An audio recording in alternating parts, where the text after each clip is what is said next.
This week in Jamaica Now, third term for the JLP, Prime Minister Designate Dr. Andrew Holness on course to become Jamaica's longest-serving head of government after Wednesday's general election win for his party. This bell is not an easy bell to ring. And I accept the result of these elections. Dayton Campbell and Damion Crawford to return to the House of Representatives as the losing PNP trims the JLP's majority. George Wright is beaten in Westmoreland Central. And poll was largely incident-free, but why the long lines?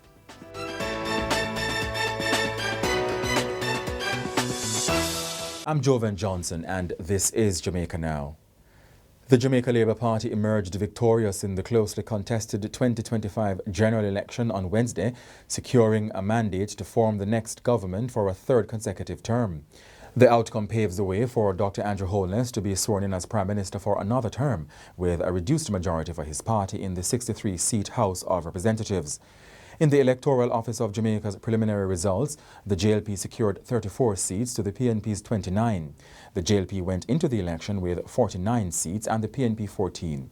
On Friday, the JLP picked up Kingston Central to increase its seat tally to 35, while the PNPs slipped to 28. It marks the 10th time since 1944 that the JLP has won a general election. The main opposition, People's National Party PNP, won the other 9 and is now in its longest spell in opposition. It's also the JLP's fourth election win in the last 5 general elections. Based on the preliminary results, the JLP secured the popular vote with a total of 413,502, surpassing the number of ballots cast for the PNP by 10,311. The win puts Dr. Holness on course to equal P.J. Patterson's 14-year tenure as the country's longest-serving Prime Minister. Voter turnout was 39.43%, slightly higher than the 37.85% in 2020. For years, the PNP hammered away at the fact that the Integrity Commission has been unable to certify Mr. Holness's statutory declarations since 2021. The JLP government campaigned heavily on its record of crime management and economic stewardship, promising stability and continuity. Party leaders highlighted a 42% reduction in murders since the start of the year, crediting focused security measures and community engagement initiatives for the improvement. Economically, the party boasted that no new taxes had been imposed in the last 8 years, while unemployment and poverty levels were at their lowest in recent history, framing the administration as both a stabilizing and growth-oriented force for the country. Some 184 candidates, 63 each from the PNP and JLP, contested the elections. The Jamaica Progressive Party contested 43 constituencies, the United Independence Congress 7, and 9 candidates ran independently, but all failed to make an impact.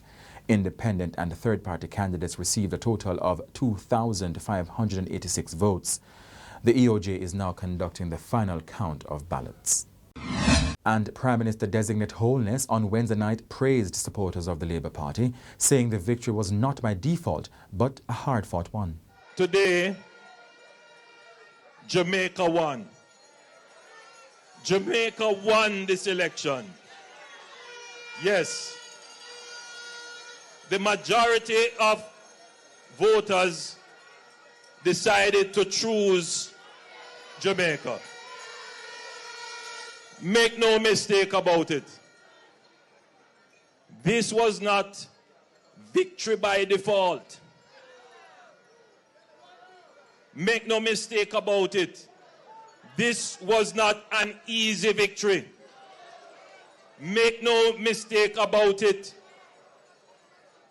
This was a fight.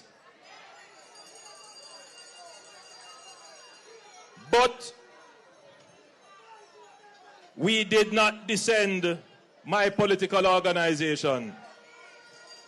We did not descend to the gutter to fight. We did not seek to trick the people to win. We did not seek to tear down anyone to lift up ourselves. We did not seek to tear down Jamaica in order to be able to administer the affairs of Jamaicans.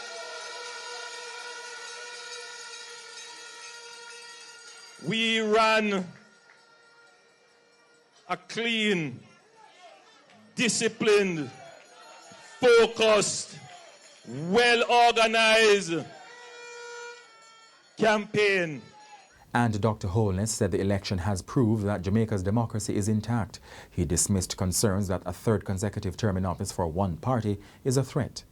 There are those who are trying to carry the idea that regardless of how well a government performs and merits to be re-elected, it shouldn't happen because somehow that is a threat to democracy. Well, today has dispelled that because we went through the toughest battle in any democratic society in the region to stand here and say we will be the government for the third term. Dr. Holness is now preparing for his third swearing-in and announcing his new cabinet. And in his concession speech, PNP President Mark Golding said he was very disappointed. I think it's my duty as a believer in democracy to acknowledge and concede the result and to congratulate our opponents, the Jamaica Labour Party, for their victory tonight. Jamaica's democracy is important and we must cherish it. Sometimes it brings bitter disappointments. Sometimes those disappointments are laced with a tinge of a sense that not all is fair and just, but it is very, very important that we put democracy ahead of all of those feelings. And I accept the result of these elections. And although obviously I'm very disappointed in the outcome, I think it is only correct to expressly acknowledge the success that our opponents have managed to gain today. And public affairs commentator and former president of the private sector organization of Jamaica, Howard Mitchell, says the result was a relief for Mr. Holness and a credibility boost for Mr. Golding. I would hope that for Mark Golding and the PNP, that the PNP realize that they have somebody who can lead them and who appears to have committed himself to the process and the political process. And for him, I hope that he does not take this as a discouragement. I think he did a significant job. And I think if he puts his head down and commits himself to leadership of Jamaica, he will make a significant contribution to our nation. So I would encourage him to stay with the process. I think the result brought him credibility, and if he wants the time, I think the PNP supporters will give it to him. I think he's put himself in a position where he shows that he's a serious candidate for leadership. For Dr. Andrew Holness, a sigh of relief. I think if he takes the lessons from his experience over the last 9 years, he will recognize that the Jamaican people are not to be reckoned, are not to be easily dismissed in terms of respect. He will make sure that his followers pay respect to the Jamaican people. I think he himself has established his track record. I think he has made a name in his coming in on the third term. And if he handles it right, then he could be up there with the greatest of Jamaican leaders. It is important that he keeps his word and that he focuses on being credible for this third term. Now, on its way to victory, the JLP silenced doubters in key constituencies that many pundits predicted would have gone down to the wire. In St. Elizabeth Southwestern, for example, JLP rising star Floyd Green staved off a challenge from the PNP's Dr. Miranda Wellington, a fiery schoolteacher, to secure a third term as MP. Based on preliminary counts, he got 9,705 votes to Dr. Wellington's 8,462. The win meant that St. Elizabeth Southwestern maintains its status as a bellwether seat and the only one in the island to have voted with the winning party in every general election since the constituency was created in 1959. In St. Mary Western, where JLP Chairman Robert Montague was said to be in a tight race with the PNP's Omar Woodbine, voters opted to keep Mr. Montague for a third consecutive term.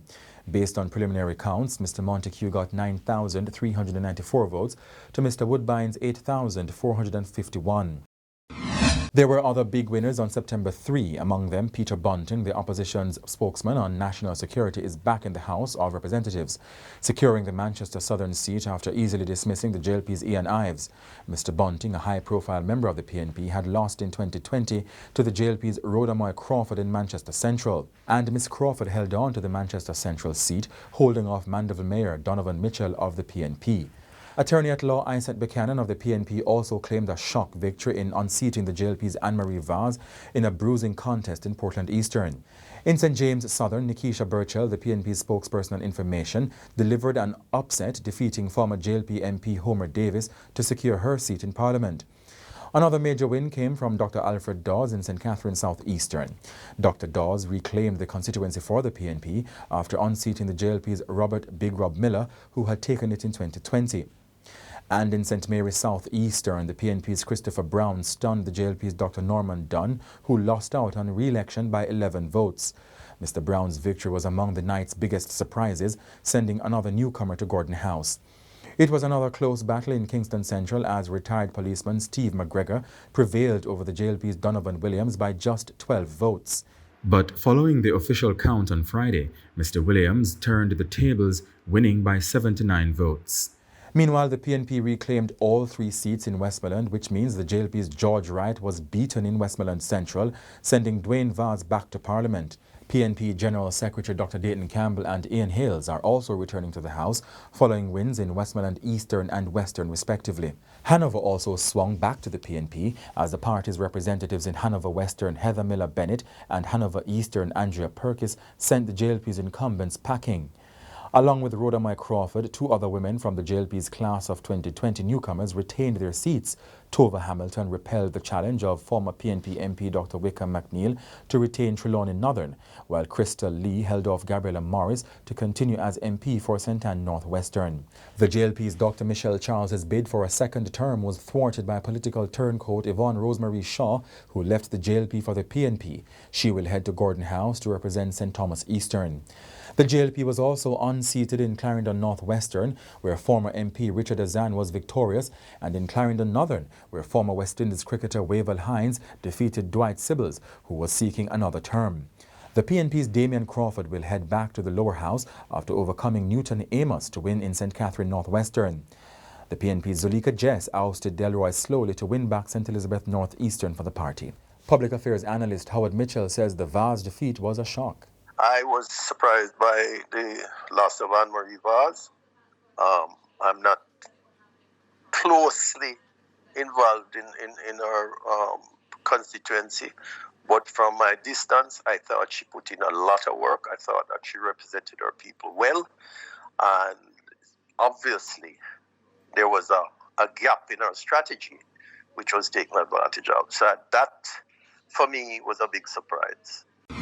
We now turn to the numbers behind Jamaica's September 3 general election, from party standings to voter turnout, independent performance and some of the closest battles of the night. Independent and third-party candidates had little impact on the final outcome. Just 2,586 votes, less than 1%, went outside of the 2 main political parties. It was a bruising night for incumbents. 12 MPs seeking re-election, all from the JLP, lost their seats.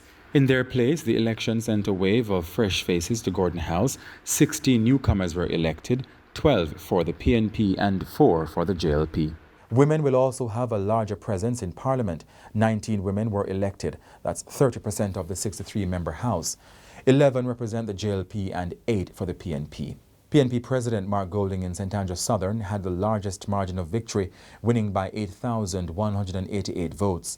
The highest raw vote total went to the JLP's Everald Warmington, who secured 10,607 ballots in St. Catherine Southwestern. His opponent, Kurt Wall of the PNP, polled 8,488. And voting in Jamaica's general election was marred by long delays, forcing extensions in several polling divisions. Disgruntled voters endured hours in long lines, sweltering under a blazing summer sun that later gave way to heavy afternoon showers in some sections of the island. At some polling stations, hundreds were still waiting to cast ballots well past the 5 o'clock deadline. The Electoral Office of Jamaica blamed the hold-ups on a protracted verification process, with many electors turning up with expired or no voter identification cards. Under the law, such voters may still cast ballots if they can successfully answer identity questions, a procedure that slowed voting island-wide. Director of Elections Glaspole Brown admitted to issues with lines and the pace of voting, but promised a full review. He also pointed to problems with the new electronic voter identification system piloted in 7 constituencies. The fingerprint scanning system had to be suspended in 4 areas due to glitches, though Mr. Brown defended the trial. Meanwhile, integrity checks, including the use of UV lamps, were more widely enforced this year. By the EOJ's estimates, about 20% of polling stations saw voting continuing beyond 5 p.m. on Wednesday, though most were wrapped up by 6 o'clock. And Election Day in St. Catherine was rocked by controversy after a fatal police shooting in McCook's Pen sparked anger in the community. The victim has been identified as 32-year-old Fabian Brown, an employee of Jamaica Broilers. Police say they came under gunfire while patrolling around 3:30 p.m., triggering a shootout in which Mr. Brown was fatally wounded. A firearm was reportedly recovered. But residents strongly disputed the police account, insisting Mr. Brown had just voted and was celebrating with neighbors when police opened fire. They claim he was shot while fleeing and then executed. The Independent Commission of Investigations is now probing the incident. Now for some scenes across Jamaica on Election Day, including a situation in Old Harbour St. Catherine that involved 2 men in rival political colours working together to fix a Toyota Probox motorcar. I start out the problem, so anytime you see it now start, you test the starter, you see me? They just not the starter, and everything alright, you're good to go again. Rainy weather on Thursday put a damper on some planned victory celebrations in western Jamaica. The parades and motorcades fizzled as only a few supporters turned out.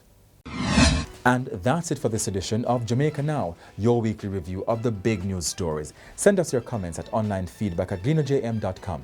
Follow us on X, formerly Twitter, and Instagram at Jamaica Gleaner, and on Facebook at Gleaner Jamaica. Like this video on our YouTube page, turn on notifications, and subscribe today. I'm Jovan Johnson.